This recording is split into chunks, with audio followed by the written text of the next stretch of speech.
might know, as well as Fashion Fair Cosmetics.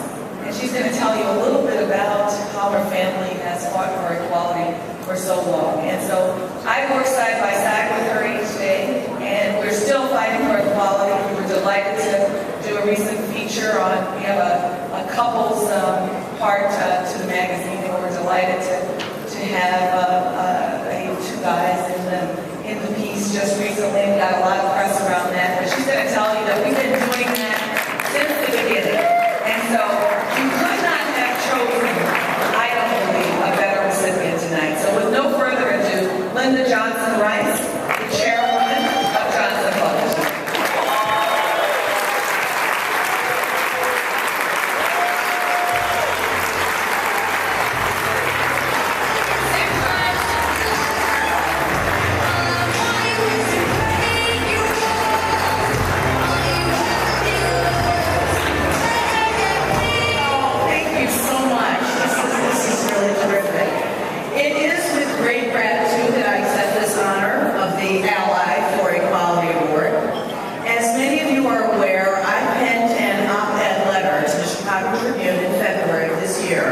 Expressing why I support LGBTQ community.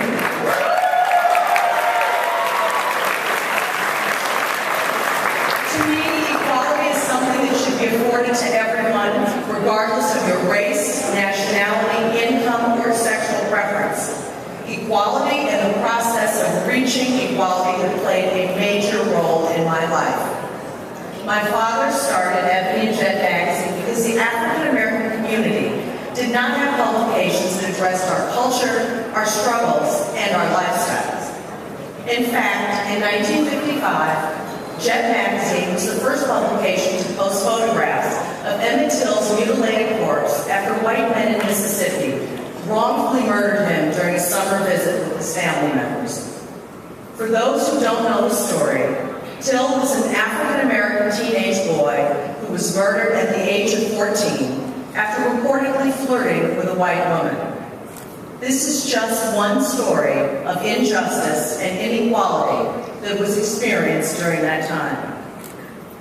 The photographs of Till's dead and mutilated body shocked and outraged African-Americans from coast to coast, thus serving as a symbol for the need for justice and sparking the beginning of the civil rights movement and the demand for equality. In 1958, my mother, Eunice W. Johnson, started the Ebony Fashion Fair show thank you. To expose African-American women to beautiful and inspiring fashion that at the time was only afforded to white women. Following that, in 1973, she developed Fashion Fair Cosmetics because women of color did not have cosmetics suited to their skin tones. These acts represented my mother's pursuit for women of color to be treated equally by having the same access to beauty and glamour as white women.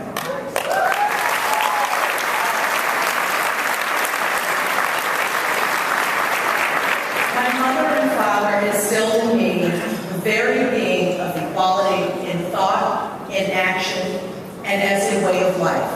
Today, our company continues to advocate for civil rights.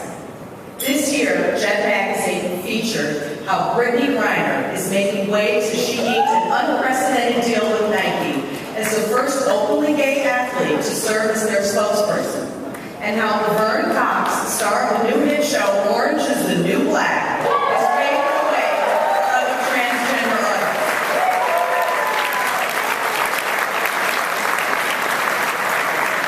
This year, Ebony magazine featured the wedding of a same-sex male couple, and on National Coming Out Day, Ebony.com featured several stories of African Americans stepping forward to tell their story, such as a Black, openly gay senior on what it means to be out and proud, and a lesbian on embracing her queer identity and having the courage to do so publicly.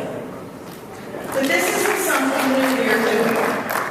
In 1970, Jet magazine featured a lesbian couple's civil union, and in 1975, Ebony featured the story of the man who lived 30 years as a woman, because he rejected the sex he was born with.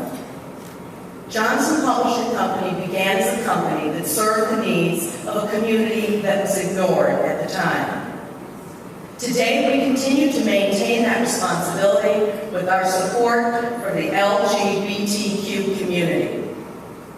As I said in my letter, fairness and equality means that there should not be a limit on who you can be. It means that young African-American man, like my father, can start a business with $500 and a dream. It means that a young African-American woman like my mother can walk into European fashion houses with her head held high and be treated with respect.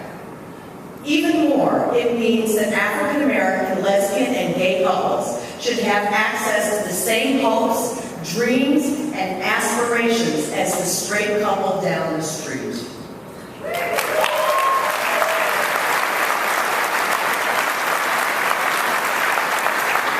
Fairness and equality are values of our nation that we as Americans strive to live by every day. We know in our hearts that none of us get ahead when some of us are stuck with second-class status. It is for this reason that I will always continue my advocacy for equal rights for any man and for any woman. Thank you.